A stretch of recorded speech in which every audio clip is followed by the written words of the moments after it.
we knew that we had a gem. It just needed to be polished up. And so we started with the lighting.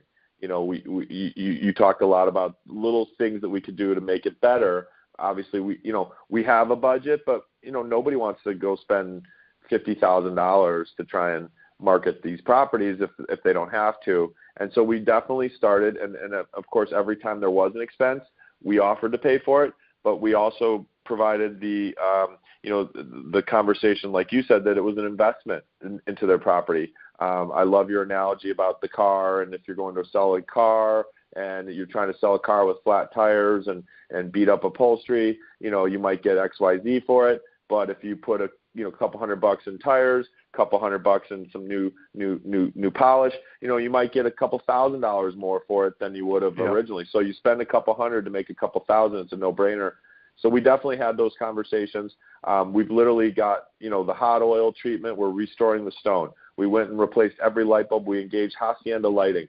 Another thing too, but before I even go through some of that, I think that you were super valuable in helping us was, this was a high leverage opportunity. We could definitely leverage this opportunity to not just, get other listings, obviously, but to meet other people. So we brought in the top architect in the area, and we met with him, and we did a walkthrough. We met with the top stagers in the area, and we talked to them, the top landscapers in the area, and we walked through the property. We brought in sound teams and alarm system companies.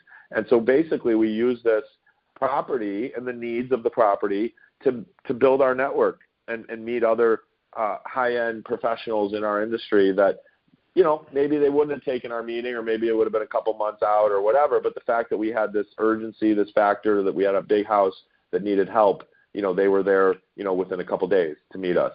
So we definitely leveraged that and met with a lot of these folks, got some great ideas. One of them happened to be this company called Hacienda Lighting, which is like, I basically went to lighting school, right?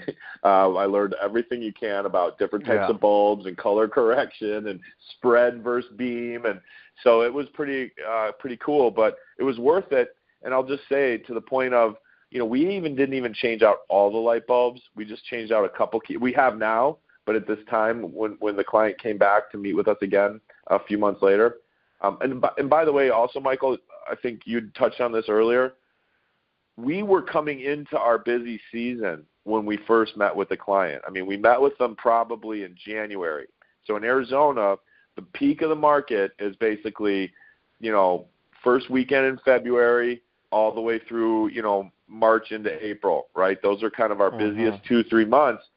Yep. But there was no way we could have put this property on the market as is, right? So we knew we had to make some decisions. Do we slowly, painstakingly restore this property, even though it might carry us halfway through our quote-unquote busy season, or should we just throw it on the market now and, pray that somebody comes by and buys it? So I think carefully counseled us on that.